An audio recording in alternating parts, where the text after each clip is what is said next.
The AmericasDemocrats.org podcast, a project of 21st Century Democrats, is made possible by contributions from our listeners. Want to do more? Go to AmericasDemocrats.org and click Donate. And thank you for allowing us to be your voice. This is AmericasDemocrats.org, the weekly netcast for stand-up Democrats. I'm your host, Jim Cuddy.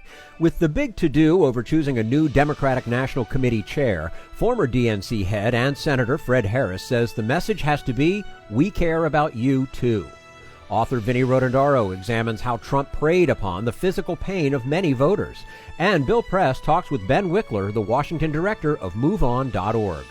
Are you tired of Tea Party Republicans and Rush Limbaugh dominating the airwaves? Do you want the facts you won't get on Fox or even on CNN? Then stay tuned. Our sponsor, 21st Century Democrats, works hard to get everyday Democrats involved in returning our party to its roots and to success at the ballot box. Sit back and listen, then stand up and fight. And follow 21st Century Democrats on Facebook for all the latest progressive news. We're glad you can join us. Fred Harris, sometimes called the godfather of populism, says progressives need to build a farm team now that we've lost a whole generation of younger people who should have been in Congress by now. And we say hello to Fred Harris, former U.S. Senator from Oklahoma, a chairman of the Democratic National Committee, candidate for president, and a professor of political science at the University of New Mexico. Fred continues to be a leader in progressive causes. Fred Harris, thank you so much for joining us today on AmericasDemocrats.org. Yes, sir. Thank you very much. Well, it's always nice to speak with you. Your fellow Oklahoman, Will Rogers, famously said he didn't belong to any organized political party. I'm a Democrat. How can the party continue to exist and win elections with so many identity groups with different agendas? Well, they don't really have different agendas.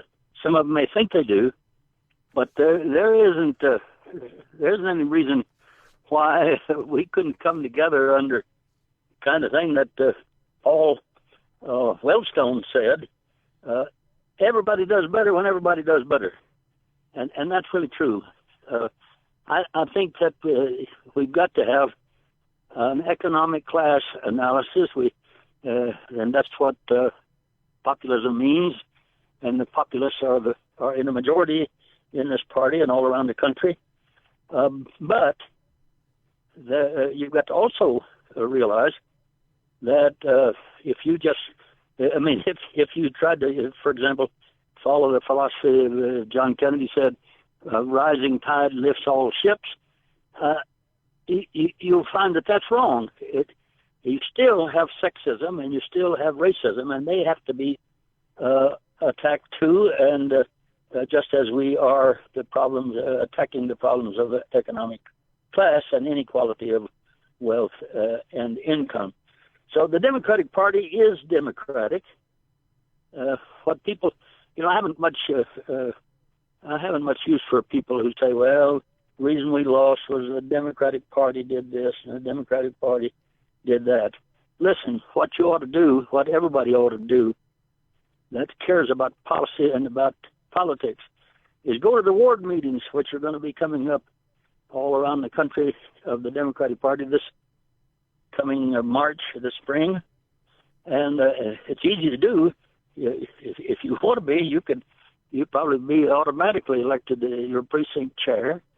And then those people eventually elect the State Central Committee or become a part of the State Central Committee, and they elect members of the National Democratic Party Committee, and we can make that party much more the instrument of the kind of populist democracy for the kind of populist democracy that we believe in.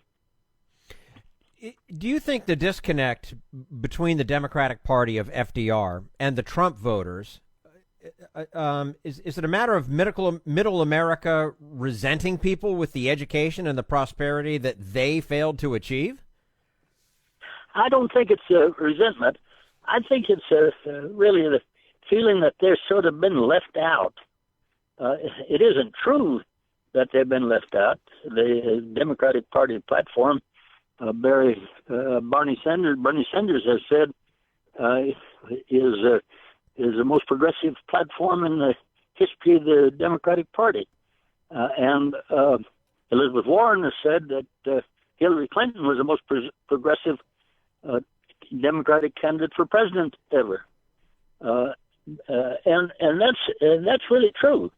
But I think that, for example, in the campaign, what makes news and which moves the polls more is a conflict and demonizing the opponent and so forth. And often what the candidates are saying, just like what Hillary Clinton was saying about raising the minimum wage and about taxing the rich and the big corporations and cutting down their power, those things kind of get lost. I think that we've got to use every means we have, social media especially, to say to blue-collar, middle-class, and poor white people in this country, we care about you too. Look at what we're doing, and we help them not be taken in by these cross-cutting issues.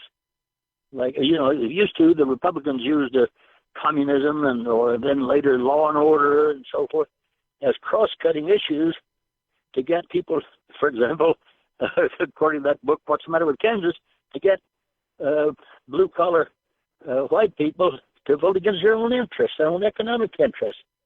And I think we've got to do a lot better job of emphasizing that we care about you as much as we care about these other groups in this country. We're speaking with former U.S. Senator from Oklahoma, Fred Harris, today on americasdemocrats.org. How much of the plight of the so-called white working class is self-inflicted in terms of poor education, broken families, drug use? Well, I don't agree with that idea. That would be sort of blaming the victim. I think we need to see how we can reverse some of those trends. For example, and this is not easy to do, and it's not a rapid thing either. I'm a great advocate of early childhood education. I think that we've got to recognize that that people's brains and their capacities began to be formed very, very early in life, and it's not enough to when they come to school in the first grade or in the preschool to say, well, we're going to begin to pay attention to their needs. We've got to start at birth with these kids, and more and more people are beginning to realize that. That's the kind of investment we ought to make, investment in education and beginning with early childhood education. If we don't do that, then we're going to continue to wind up with a lot of people who in the present economy are just not going to be able to be self-supporting and productive. And that really is a terrible loss for all of us, not just those people involved. Now, you have said that Democrats should be talking about jobs and the minimum wage, but, Hillary Clinton did do that a lot, but seemingly was ignored. Now, was that her fault, or was there anything she could have done to win those swing states? Yes, I think maybe we could have done a better job.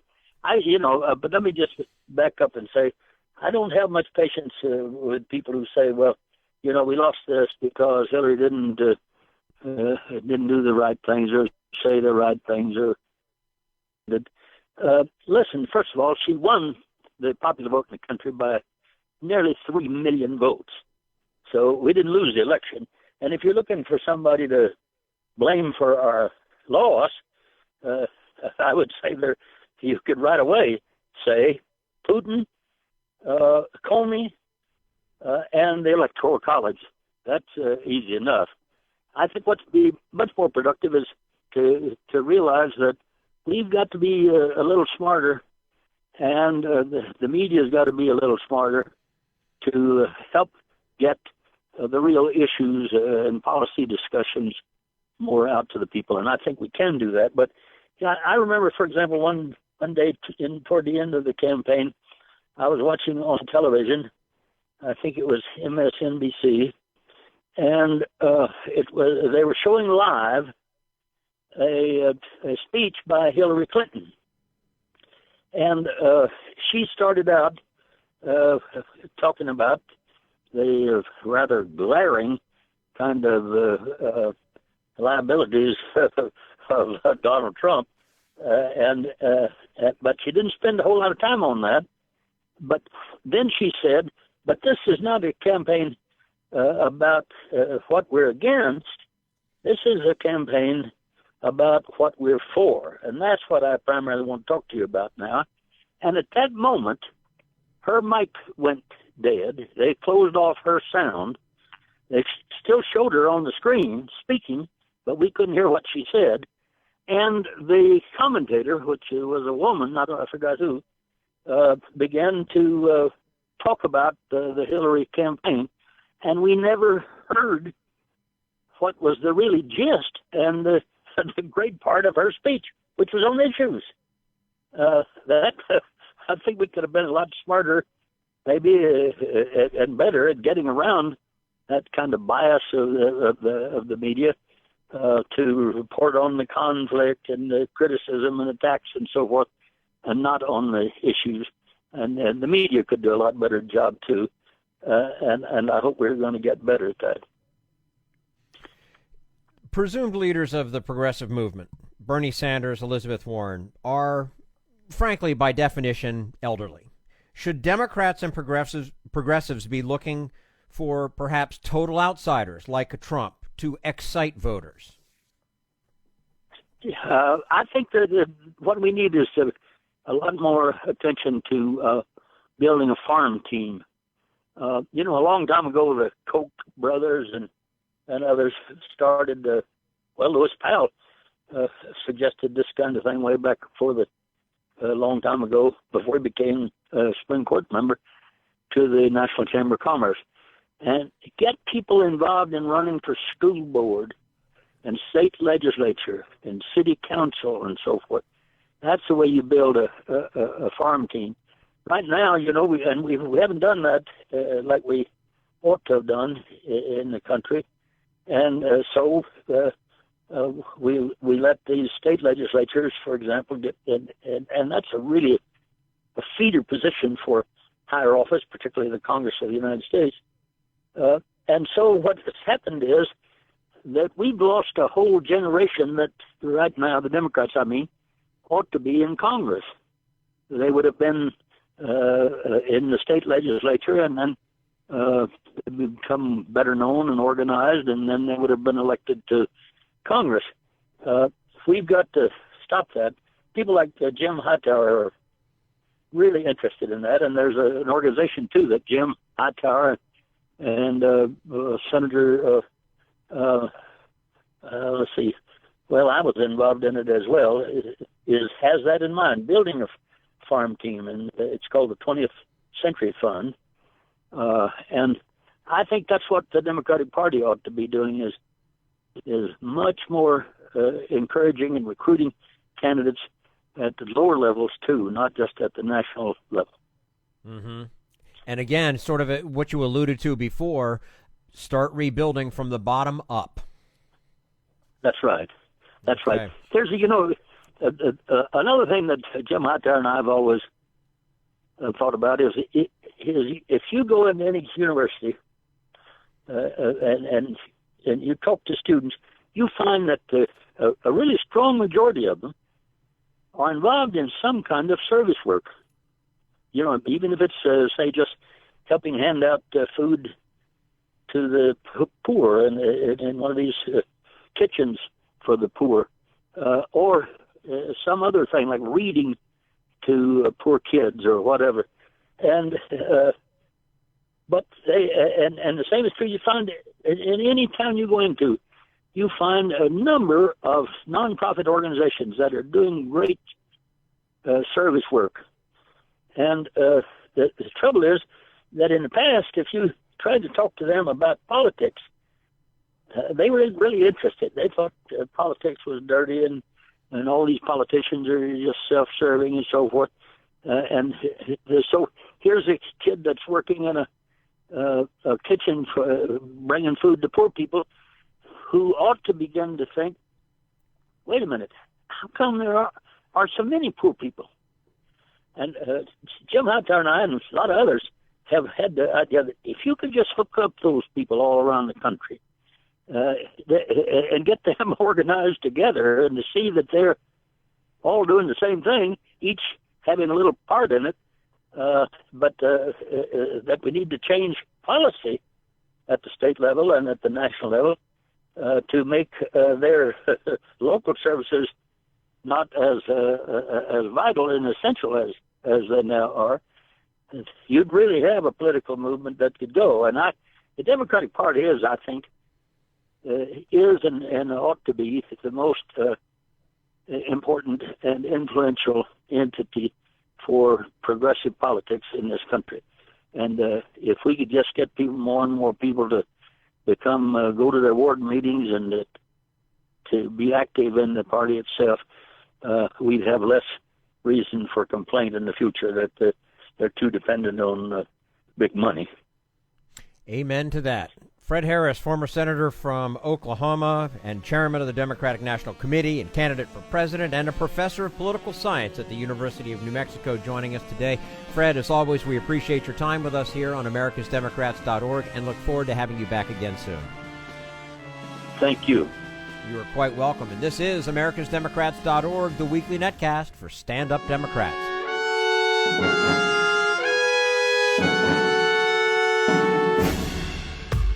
We want you to sit back and listen to this americasdemocrats.org podcast, a project of 21st Century Democrats. But we need you to stand up and fight. You want to get involved and help get our party back to its roots and to success at the ballot box? You can make your contribution to help us keep this show going and to elect Democrats who will stand up for democratic principles. Go to americasdemocrats.org and click on Donate at the top of the page. This Social Security measure, I believe that we must pass legislation to provide medical care. This is our tradition. When our grandparents came to America, it was the Democratic Party which said, welcome. It was the Democratic Party, the party of Roosevelt and Truman and Kennedy and others, who said that America belonged to all its people, not just a handful of the rich or a few giant corporations. That's why great leaders like FDR fought so hard for Social Security, and why JFK stood up to the insurance companies and their Republican allies to get Medicare. It's not just one thing, or one time, in one place. It's about a whole history of standing up to the Republicans and saying someone has to be on the side of regular working people in America, whether it's defending Social Security or just the way your loved ones are treated on the job. That's what the Democratic Party is all about. And that's why this message has been brought to you by the Democratic Party. Working people like you and me. Paid for by 21st Century Democrats. Not authorized by any candidate or candidates committee. This is americasdemocrats.org, the weekly netcast for Stand Up Democrats. Online columnist Vinnie Rotondaro makes the case that many people voted for Trump because he preyed upon and played upon their physical pain that was caused by economic setbacks. We'll talk to him about that in just a moment. Right now, we turn to Jim Hightower, America's #1 populist, for his common sense commentary. I love the names. Bobcat Farm, Golden Eagle Ranch, Long Prairie, Pintail Vineyard, Roadrunner Ranch, and 10 Mile Farm. They conjure up Americana, the old home place, and our rich rural culture.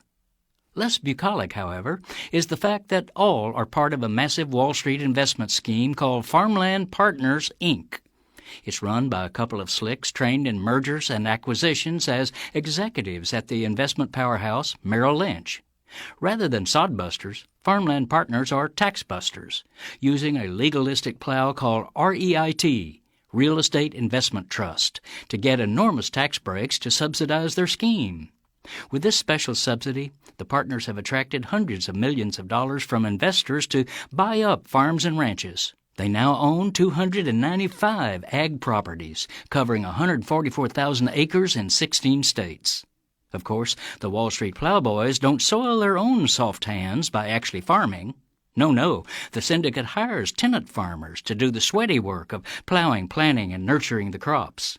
This tenant system produces a double-line cash flow for the faraway owners.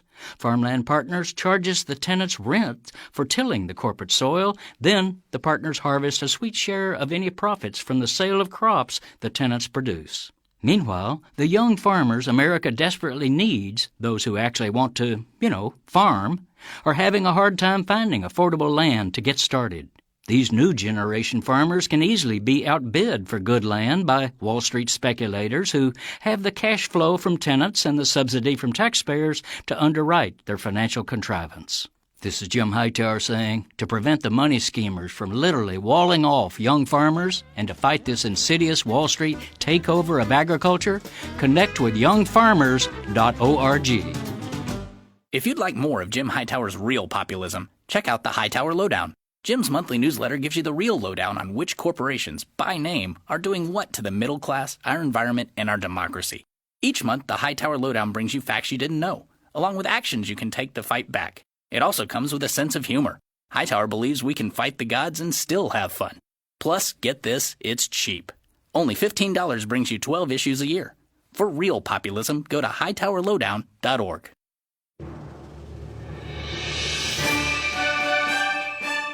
This is americasdemocrats.org, the weekly netcast for stand-up Democrats. Donald Trump preyed on people's physical as well as economic pain to get elected, but Vinnie Rotondaro says the president won't take away their distress. Quote, he's just another pill, a temporary high, close quote. And we say hello to Vinnie Rotondaro, editor-at-large for the online publication Narratively, where he recently published an article on how Trump seduced the white working class by preying on their physical pain. Vinnie Rotondaro, thank you very much for joining us today on americasdemocrats.org. Thanks, Jim. Well, it's great to have you with us, and obviously if the name does sound familiar, of course, Vinnie's father, Fred, has joined us several times on the program, but we're turning the reins over to Vinnie today to talk some politics. You've written an article contending that white working class voters who went for Trump did so because he exploited their physical pain. What kind of pain are you talking about, and how did that translate into votes? Yeah, I think that I suppose one way to kind of frame this is that essentially this is a story about inequality, and there's a dance that takes place between economic stress and poor health, leading to early death, and the white working class is experiencing a 22% death rate increase, and Trump exploited this, where many Democrats more or less ignored it. The folks who study the experience of pain essentially say that pain can be intensely psychological. There's no hard and fast way to measure on a scale of 1 to 10 what a person's pain level is. If a patient says it's 8, then you kind of have to roll with that. It's subjective experience, but it's also a deadly real one. And if left untreated, if it becomes chronic pain, it can more or less take on a life of its own. It can lead to hopelessness. And if enough people under given circumstances share in this experience of chronic pain, it becomes a cultural reality. And that's what Trump tapped into, albeit under false pretenses. He spoke to the pain of these voters, so many of whom used to be Democrats. Or I should really say he spoke to them, period. The Dems essentially ceded the vote. And so Trump spoke to their experience, and that alone, despite all of his shortcomings and all of his negativity, I think was enough to get many of their votes.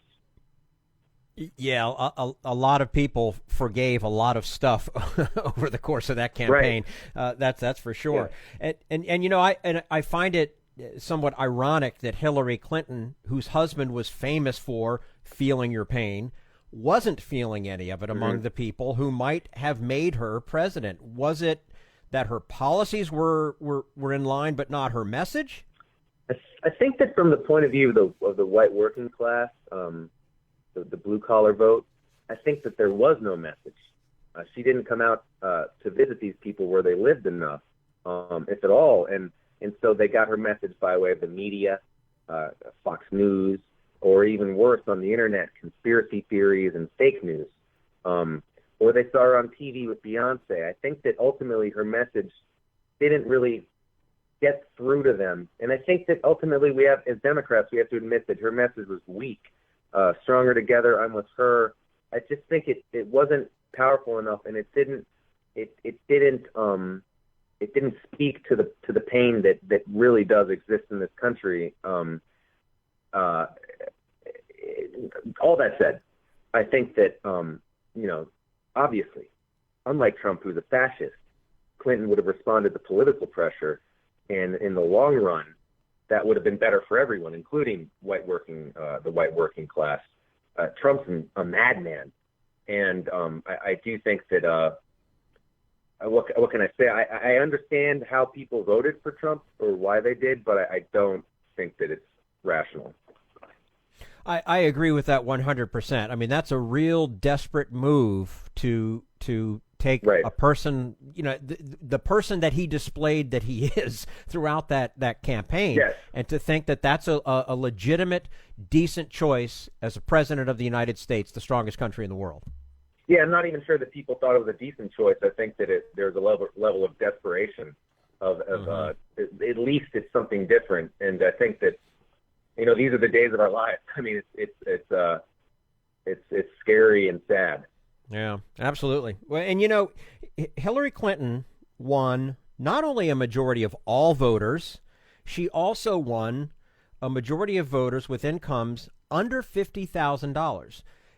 So does that mean the voters who went for Trump in the 4 swing states were really a lot better off than we think? I suppose. I mean, economically, I think that, or just generally, I think there might be some confusion about what white working class really means. It doesn't necessarily mean that you're poor. I think another way to look at it is kind of like you're middle class, but you're under siege. It's like the threatened middle class, or the middle class in danger of becoming the working class, or in danger of becoming the working poor. I have relatives in Luzerne County, which is near Scranton, Pennsylvania, and they're not poor, but they're still furious at the Democrats. And they live in an environment. This is the key. They live in their environs have been in decline for some time now. When I go to visit Scranton when I was a kid, it was sad to see all these boarded up buildings. And this is the place that I love. It's the place that they love. It's their home. It's where they have their roots, and they see it in kind of a free fall, and they're angry. These are basically communities that are in decline, and so it's not necessarily just about how much money you make. I think you can still make middle class money and live in a world of pain. It's about what you see around you in your daily interactions. So definitely, Hillary, she might have won the working poor vote, but I think that. Or it's under 50,000, even more than that. But I think that ultimately what happened, she didn't hit hard enough on the fact that people are really struggling in this country. One thing we can't forget is that according to the Social Security Administration, numbers that came out, I think, in 2015, half of all American workers earn less than $30,000 a year, and apparently 38% earn less than 20. So that's simply not enough to get by or to plan for the future. And the Democrats just there wasn't the sense that, like, Trump went to the hyperbolic degree of tackling this reality. And he went to the land of fantasy in terms of how he was going to maybe solve it. But I just think that on the other end of the spectrum, the Democrats, they didn't want to really look at it for some reason, and it came back to bite them in the butt. Yeah. Oh, it absolutely did. We're speaking with Vinnie Rotondaro, an editor-at-large for the online publication Narratively, talking about a recently published article of his, How Trump Seduced the White Working Class by Preying on Their Physical Pain. And, just the title of that and in reading your article, this kind of leads me to this next question. What do you make of the fact that maps of Trump's support overlay pretty well with maps of opioid use? Right. It's Trump won the so-called oxy vote. In a lot of that vote incredibly corresponded with blue counties flipping red for Trump. So in Pennsylvania, for example, where fatal drug overdoses increased 14-fold between 1979 and 2014, only 4 of these of 33 high overdose counties failed to flip from Democrats to Republicans. All the rest flipped. So the way I look at it is it's simple. These are the counties where the pain is. These are the parts of the country where the despair is. The opioids, the alcohol, the drug abuse, otherwise. These are all ways of self-medicating pain, desperation, and it's depressing. And these are the parts of the country that the rest of America, going to the inequality question, they don't want to look at this.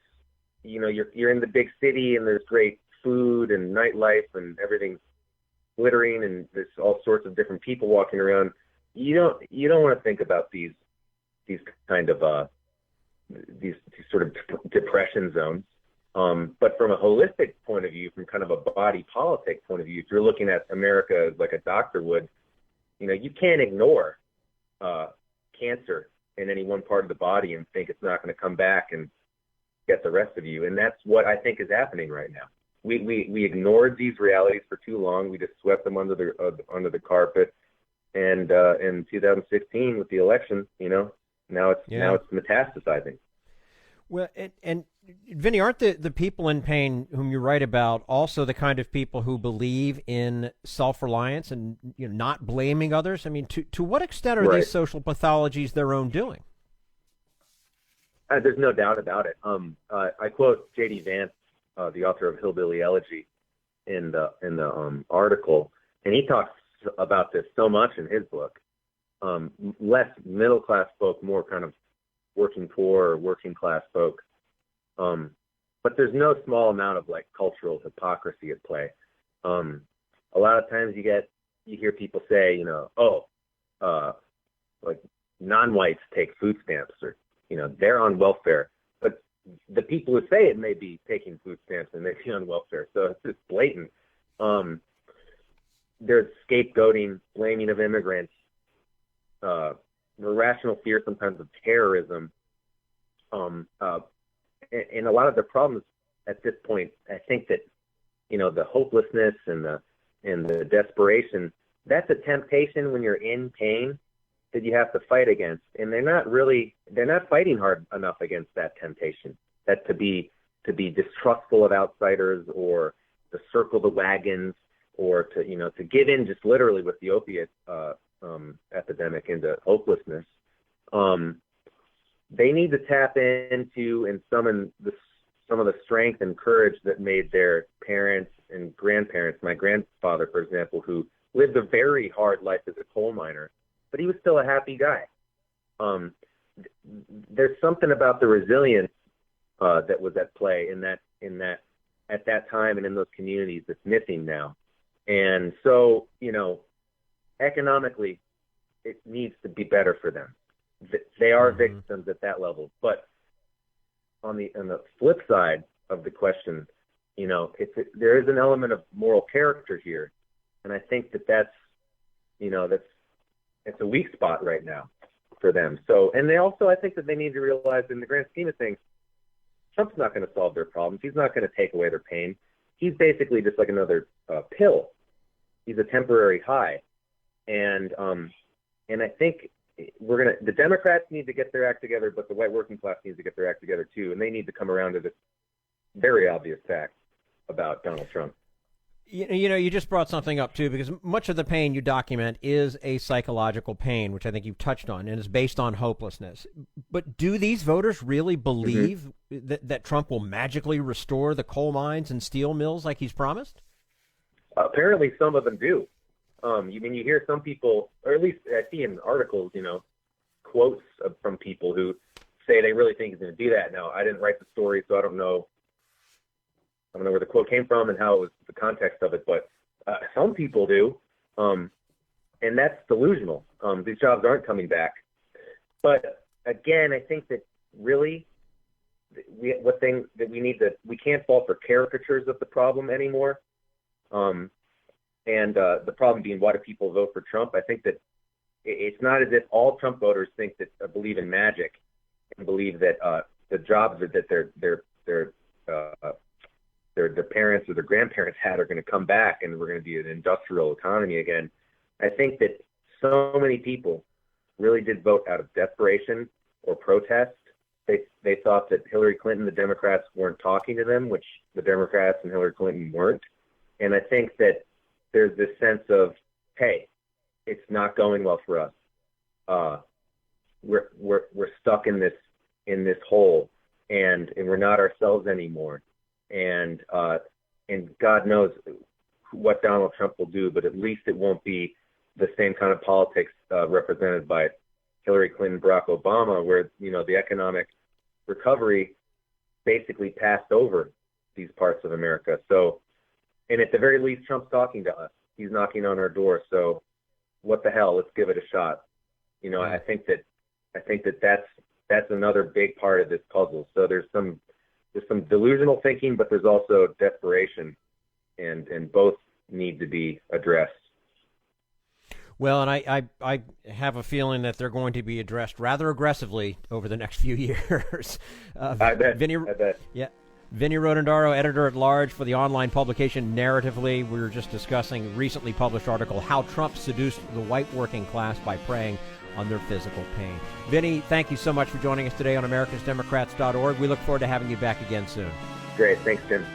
You're quite welcome. And this is americasdemocrats.org, the weekly netcast for stand-up Democrats.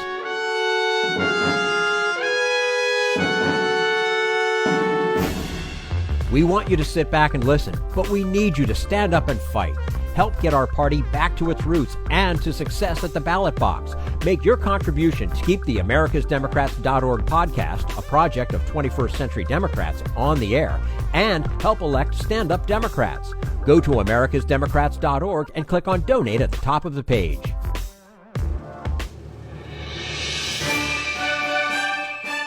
This is americasdemocrats.org, the weekly netcast for stand-up Democrats. And now Bill Press talks with Ben Wikler, the Washington director of MoveOn.org.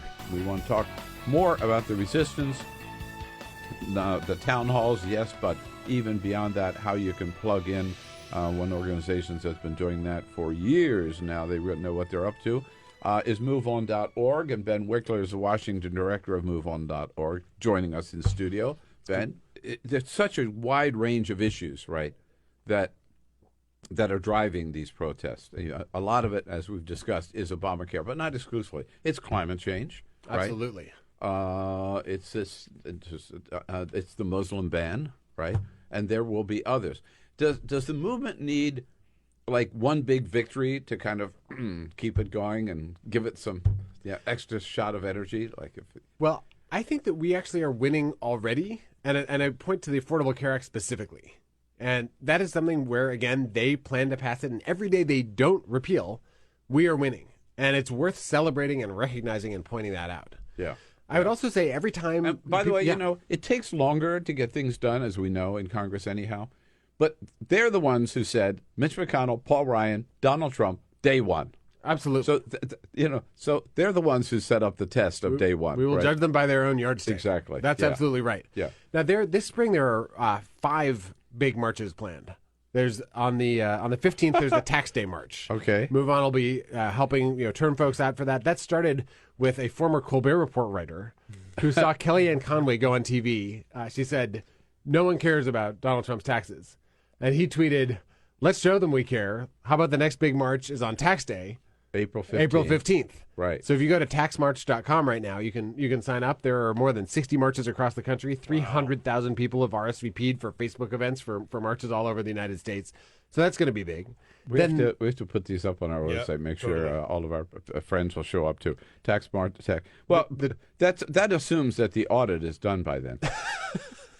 Audit has This is the longest damn audit in the history of the IRS. First of all, he hasn't proven he's being audited. That's true. Right, that's the other thing. We don't know. We don't know. Secondly, you can still release your tax returns even if you are being audited. Yep. Thirdly, there's lots of years that he hasn't released, not just the most current one. It doesn't seem like he's being audited for everything simultaneously. Right. And lastly, I mean, what the hell? He's the president of the United States. Give me a break. You know, what's he worried about? Yeah. Show us how much money he owes to Russia. Show us how much he dodged his taxes and, you know, loopholes that he used. Show us, you know, who the hell he's owned by. You know, I do think that battle has been won. I mean, it's never going to be won until he releases his tax return. That's never going to happen. Yeah. But I do think that there are probably... He's lost the argument. I do think there are probably, I would say, 30% of Americans who just don't care. They think it's smart that he's never paid his taxes. Yeah, but the real thing, right, is it's not that he's going to voluntarily release his taxes. It's that an investigative force with subpoena power will demand his taxes. Yes. That I would love to see. That is how we get his taxes. And that could happen. The House seems to be completely falling down on the job, and the Republicans better watch their majority if they think not holding Trump accountable is a good strategy. The Senate, you know, has this Intelligence Committee probe, but there needs to be a public probe by a bipartisan public probe by senators. There should be a special prosecutor. Jeff Sessions should recuse himself and appoint somebody who can actually do this right. He wrote this whole letter explaining why Loretta Lynch had to recuse herself from investigations into Hillary Clinton. It's time for that exact principle to be applied to the Trump-Russia connection. And that's the context in which I think that the tax returns could come now, out. I've got my marching shoes on. Let's go back to the list. Okay, all right. So you got the tax march on the 15th. The next week, the 22nd, is the People's Climate March. Yep. Now, you remember the last People's Climate March had 400,000 people in New York City, had people all over the world. Yeah. Wow. This is the next People's Climate March. I'm sorry. That's the scientists, too. You know what? I just got confused. The 29th is the People's Climate March. Oh. The 22nd's in the middle. That's the Science March. Oh, that's the science. Oh, yes. okay. Yes, there's so many marches. So the 22nd is scientists. Normally scientists do not, get involved in politics. There's an assault on science going on right now. Yeah. The assault on truth, the assault on truth by this administration is nowhere more profound than when it attacks science itself, the basis, the edifice of human advancement. And scientists in their lab coats are going to be marching in Washington, D.C. So that is the 22nd.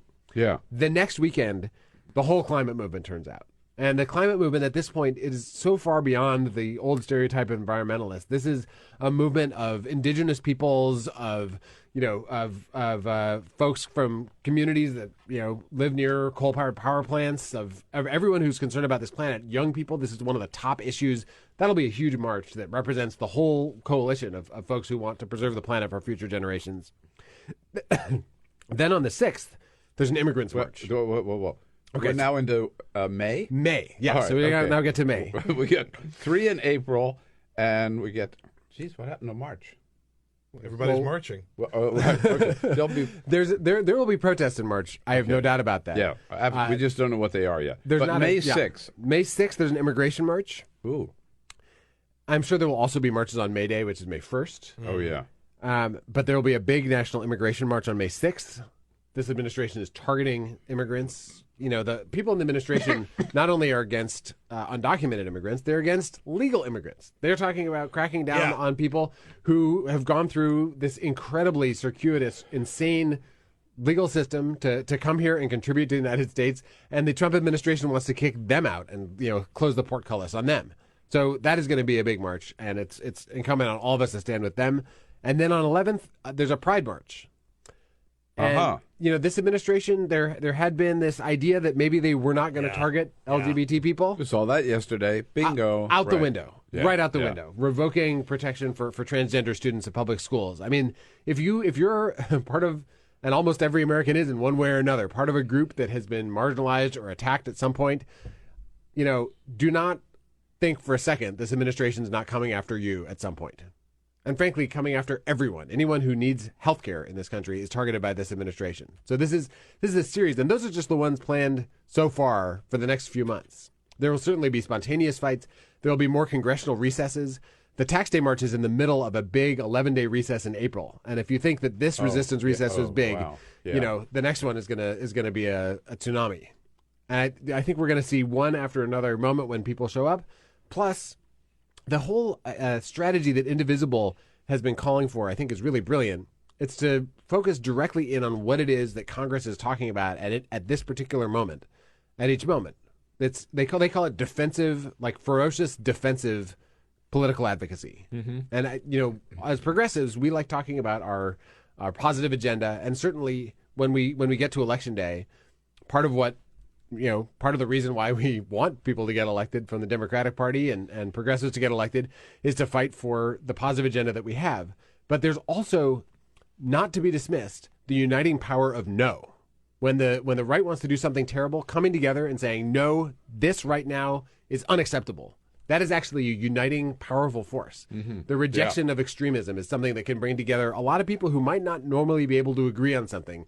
You don't need to hammer out, your 15-point plan if all you're doing is coming together and saying, this will not stand.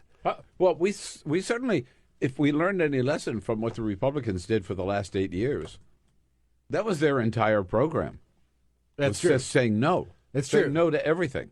Right. Yeah. I mean, there's no, Democrats have lots of ideas. There's no shortage of those. Right. A strong. But sometimes you have to stand up and say no. Absolutely. Particularly when the other side's in charge. Absolutely. Yeah. A big, all caps, emphatic no with an exclamation point, a backbone of steel. That's what's needed right now. And the public is looking to Democrats to see whether we actually have the spine to stand up to some of this extreme, outrageous stuff that the public does not like.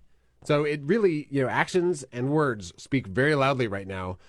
When you're in defiant opposition of an extreme administration. So I love the fact there seems to be a one theme or slogan that's emerging from these town halls, which is, for the Republican town halls anyhow, do your job.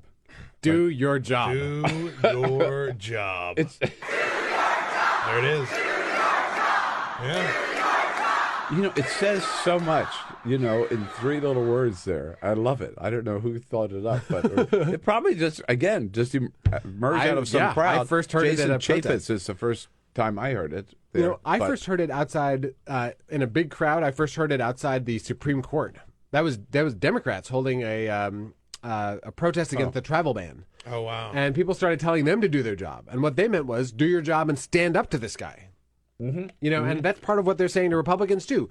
You are supposed to be representatives. Stand up to Trump. Stand up to Trump. Do congressional oversight. Investigate. Right. Investigate the corruption. Investigate the unconstitutionality. That is their job. There's the founders' idea of this country is that you have co-equal branches of government that hold each other in check. But Congress only holds the executive branch in check if members are willing to do their job to put country before party. And that is this basic test of patriotism that Republicans are failing to do right now. If they don't do their job, constituents will do our job, right? Throw them out of office, make them accountable to the public if they won't hold the Trump administration accountable. That's all for americasdemocrats.org. Thank you to all who made today's show possible. Fred Harris, Vinnie Rotondaro, and the entire Bill Press team. And thank you for listening. If you liked what you heard, please get involved in our efforts to keep this show going and to elect Democrats who are bringing the party back to its roots. Go to americasdemocrats.org and click on Donate at the top of the page. And be sure to find 21st Century Democrats on Facebook. For americasdemocrats.org, I'm your host, Jim Cuddy. We want you to sit back and listen, but we need you to stand up and fight. Join us. Support the americasdemocrats.org podcast, a project of 21st Century Democrats, and help elect Democrats who will stand up for democratic principles with your contribution today. Go to americasdemocrats.org and click on Donate at the top of the page.